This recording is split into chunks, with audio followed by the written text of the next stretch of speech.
One of the exhibits of the New York branch of the National Museum of the American Indian includes a video about what it means to be a native New Yorker. It starts by giving a few examples. Well, she was born here, so she probably thinks of herself as a native New Yorker. And of course, her father lived here for 80 years and considered himself a native New Yorker. The video then posited one of the most challenging ideas I've come across in a museum. The video argues that a native New Yorker isn't someone who simply lived their whole life in New York, because a person like that might not have ancestors from New York. According to the video, true native New Yorkers are those whose ancestors lived there for tens of thousands of years. They have rich cultural ties to the land, and they have an understanding and continuity in their sense of place that the rest of us do not. Now, I can accept this. The challenge for me isn't about whether I believe this claim is valid, but has more to do with my own fraught relationship with the Daughters of the American Revolution. Let me start by saying I'm not trying to fight with the DAR. I've gladly presented at their meetings, and I like the fact that they get women involved in history. What complicates things for me is that you have to be a descendant of a Revolutionary War serviceman, and I don't think that's a relevant criterion for being a historian. You might be thinking, okay, but there's a cultural aspect of being raised in a family that's been here since the founding of our country. And you would be right, but that's not how the DAR works. You can be a child born to an old American family, adopted by immigrant parents, and join the club.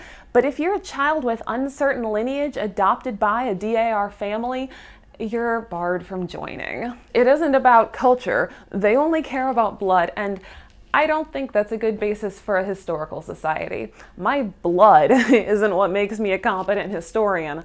My degrees are. Returning to the idea of native New York, I'm keenly aware of the fact that my feelings about what it means to be from somewhere are at odds with this exhibit's definition.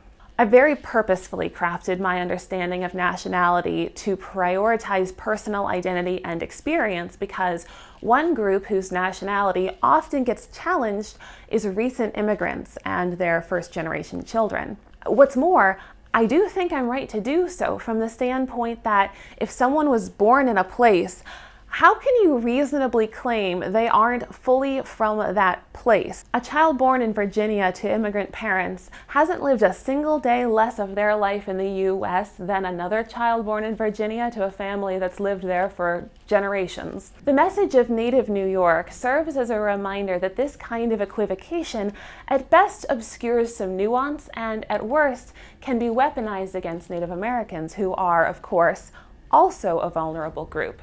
By suggesting that individual experiences matter more than familial and cultural ones, one purposefully ignores and delegitimizes the very real cultural connections many tribes and tribal members still have and still feel to their homes or ancestral homes. As such, one must understand that sense of place can mean very different things to different people, and that strict adherence either to the idea that the length of your family ties to a piece of land gives you more rights to claim an identity associated with that land, or the idea that individual experience is the most important factor, can be weaponized against marginalized or vulnerable people.